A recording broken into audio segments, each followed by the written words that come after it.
First, we are very grateful that we were trusted by PLDT and SMART and DepEd Tacloban City Division to be part of this initiative. We are grateful kay usually this is for the public schools, but the partnership with PLDT and SMART allowed us to have representatives from our school to attend this. This is very important for us because we know what's happening with our students even before the recent events here in the city. Our students have already had many stressors, many problems, diba? Ating mga young people. And this is a very good workshop for us to equip our teachers, anani din yan na, our guidance counselors, advisors, teachers who are advisors of special groups and mga department heads. They are directly in contact with our students every day. So it's going to help them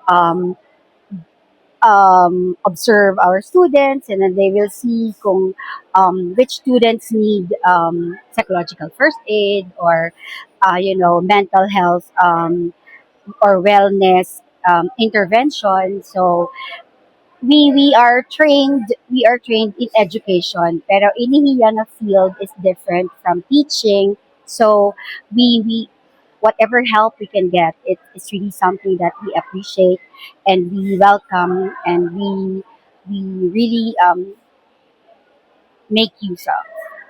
After the incident that happened at San Jose National High School, may mga measures ba kamo nga implement step 8 para pag-secure safety kamatahan? Actually, yes. Right, if you see Step P during a regular school day, pareho sa ibang schools, halaban ng pila, kay we have already augmented our security personnel. We have several new marshals and guards. So may na kami, we already ordered and walked through the metal detectors, but they are yet to arrive. So right now, we have 6 gates liwat kasi, but so the 6 gates may nakita handheld metal detectors. So all students coming in, their bags are checked, and then we use the handheld detectors. And we have a car pass. Very strict kami ito nga only vehicles with a valid car pass. And the car passes are only each family is only given a maximum of 2 car pass stickers.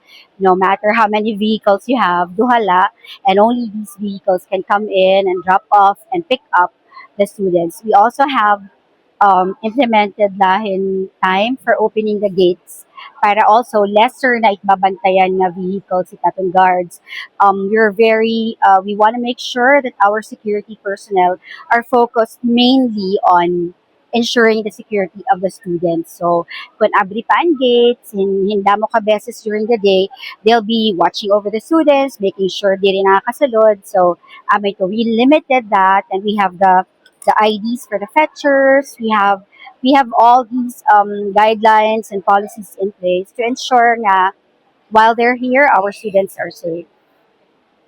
Ma'am, having this training or after this training, ano ato nakikita ng mga challenges kapag implement training na ito mga estudyante or even ng mga school teachers? Okay.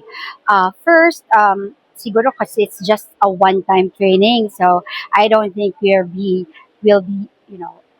as capable as our trainers. So siguro we'll be needing consistent a sustainable program siguro for our teachers. But after this, we plan to echo this to our other teachers. So pwede la initially ma-relay what we have learned here. Although some of the things we learned kanina, we already know, like you don't force the students if they don't want to share, if they don't feel comfortable.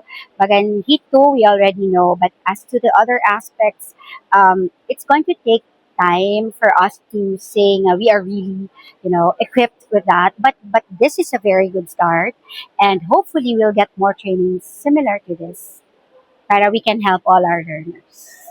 Thank you very much. Thank you to DepEd. Thank you PLDT Smart for this. Thank you very much. Thank you very much.